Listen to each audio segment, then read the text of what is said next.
फिर आगे का सूत्र, आपने खाना खाया है, उसके 3 नियम मैं अभी तक बता चुका हूं। पहला नियम कि धीरे धीरे खाना, जल्दी जल्दी कभी नहीं खाना। दूसरा नियम मैंने आपको बता दिया कि खाना हमेशा बैठकर खाना। तीसरा नियम मैंने बता दिया कि विरुद्ध वस्तु साथ नहीं खाना। अभी चौथा नियम जो बताने जा रहा हूं वो भी बहुत महत्व का है। दोपहर को अगर आपने खाना खाया है दोपहर को, तो 20 मिनट की विश्रांति लेना बहुत आवश्यक है भोजन के तुरंत बाद। दोपहर का भोजन करने के तुरंत बाद 20 मिनट की विश्रांति लेना बहुत आवश्यक है। और रात्रि का भोजन करने के बाद कम से कम 2 तास तक विश्रांति नहीं लेना आवश्यक है। दोनों एक दूसरे के विपरीत बातें हैं।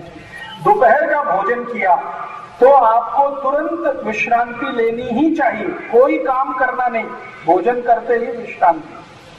और रात्रि भोजन किया है तो 2 तास तक विश्रांति कभी भी नहीं लेना। अब कारण क्या है? कारण मैं बता दूं, मैंने आपको कहा है, फिर वो दोहराता हूं, याद हो जाएगी बात। दोपहर को शरीर में पित्त का प्रकोप सबसे ज्यादा होता है और पित्त एक ऐसी अवस्था है जिसमें विश्रांति अगर ना हो तो और भड़कती है। अगर आपको पित्त है तो शांति से बैठ जाइए तो पित्त भी शांत हो जाएगा। और अगर आपने काम वाम करना शुरू कर दिया तो पित्त इतना भड़केगा कि पूरे शरीर में आग लगेगी। इसलिए दोपहर को आप सभी माताओं को, बहनों को, भाइयों को, सबको मेरी विनती है कि विश्रांति जरूर लीजिए दोपहर का भोजन करने के बाद, कम से कम 20 मिनट। कैसे लेना है ये भी बताएं।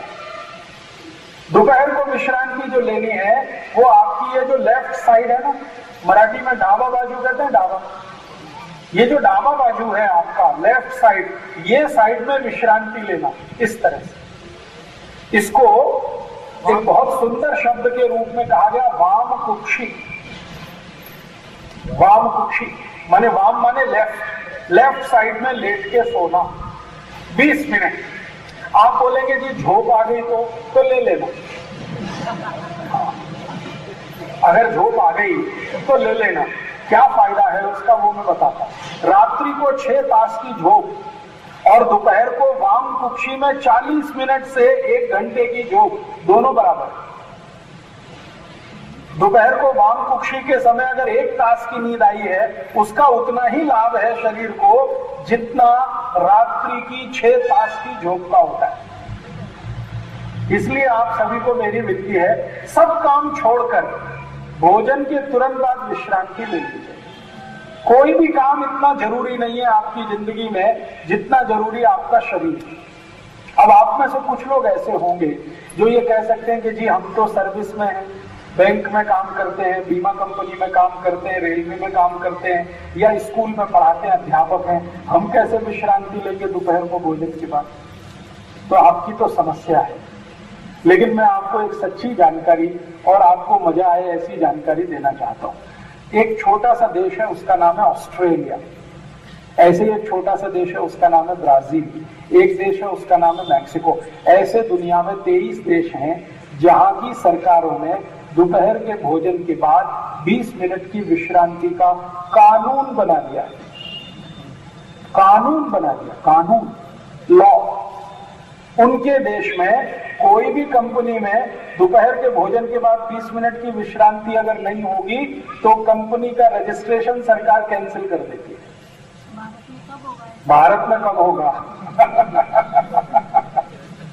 भारत में कब होगा मुझे नहीं मालूम, लेकिन आप अपने घर में ये कानून बना लीजिए कि दोपहर को खाना खाया है, आपको थोड़ी तो फुर्सत निकालनी ही है 20 मिनट विश्रांति के लिए, और वो वाम साइड माने लेफ्ट साइड में लेटकर आपको लेनी है।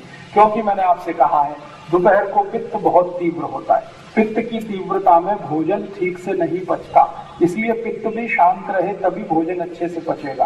तो विश्रांति बहुत आवश्यक। लेकिन रात को भोजन के बाद 2 तास तक सोना नहीं, क्योंकि रात को कफ की अधिकता बहुत होती है और कफ की अधिकता में सोना तकलीफ देता है। इसलिए रात को भोजन के बाद 2 तास काम करिए, टहलिए, घूमिए, कुछ काम करिए, भजन करिए, कीर्तन करिए, अभ्यास करिए, स्वाध्याय करिए। 2 तास के बाद ही सोइए। रात्रि को 8 बजे आपका जीवन हुआ तो 10 बजे सो सकते हैं, 7 बजे हुआ तो 9 बजे सो सकते हैं, 6 बजे हुआ तो 8 बजे सो सकते हैं। 2 तास के पहले कभी नहीं सोना। रात को दिन में भोजन करते ही विश्रांति ले लेना। अब इसमें एक छोटी सी बात मैं जोड़ देता हूं। अगर आपकी ऐसी कोई मजबूरी है, जैसे आप ऑफिस में काम करते हैं, 20 मिनट विश्रांति का कोई समय नहीं है, तो आयुर्वेद ने आज के हिसाब से एक छोटी सी व्यवस्था बनाई है। ये चरक ऋषि के समय नहीं थी, भागवत के समय भी नहीं थी, ये आज के आधुनिक आयुर्वेद के चिकित्सकों ने थोड़े रिसर्च करके बताया वो ये कि अगर आप वज्रासन में बैठ सकें थोड़ी देर तो वो भी काफी। दोपहर के भोजन के बाद तुरंत थोड़ी देर वज्रासन में बैठ जाइए। अब वो थोड़ी देर 3 मिनट से लेके 20 मिनट तक कुछ भी हो सकता है। वज्रासन आप सब समझते हैं, पीछे पांव करके। हाँ, तो दोपहर को भोजन के बाद अगर आपको विश्रांति लेने की कोई स्पेस नहीं है, माने सुविधा नहीं है, आप कहीं ऐसी जगह फंसे हुए हैं, तो वज्रासन में बैठ जाइए। ट्रेन में चलते चलते भी आप वज्रासन में बैठ सकते हैं। इतना तो है सीट पर, 3 फीट चौड़ा और 6 फीट लंबा, तो वज्रासन जरूर कर लीजिए 3 मिनट से लेकर 20 मिनट तक। 3 मिनट कम से कम, 20 मिनट अधिक से। जो आप ये दोनों नियम पालन नहीं कर पाते किसी कारण से, करें तो बहुत अच्छा है, नहीं कर पाते तो वो ये कहते हैं कि 10 मिनट के लिए वज्रासन में जरूर बैठ जाएं, सुबह और शाम दोनों। सुबह का नियम अगर आप पालन नहीं कर पाते, माने विश्रांति नहीं ले पा रहे किसी कारण से, और शाम का भी नियम पालन नहीं कर पा रहे हैं, 2 घंटे तक आपको सोना नहीं है किसी भी कारण से, कारण कुछ भी हो, तो वो ये कहते हैं वज्रासन में जरूर बैठें 10 मिनट। वज्रासन आप सब समझते हैं, ये ऐसे पैर पीछे करके बस 10 मिनट बैठ जाइए खाने के बाद, सुबह भी और शाम को भी। और प्राणायाम और योग में महर्षि पतंजलि ने कहा है कि भोजन के बाद जो किया जाने वाला आसन है वो ये एक ही है, बाकी कोई आसन आप नहीं कर सकते।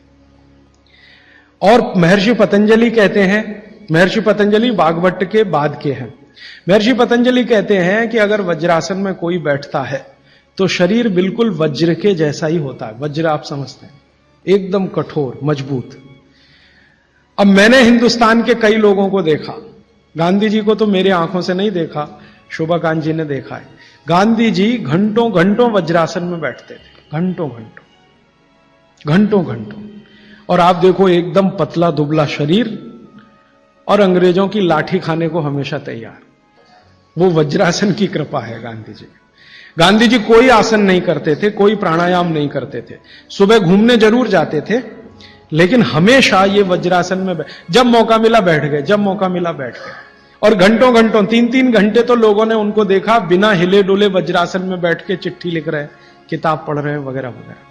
तो 10 मिनट तो न्यूनतम करें ही, ज्यादा से ज्यादा अगर आप कर सकें, समय समय पे वज्रासन में बैठते रहें, तो शरीर की बहुत सारी क्रियाएं एकदम दुरुस्त रहती।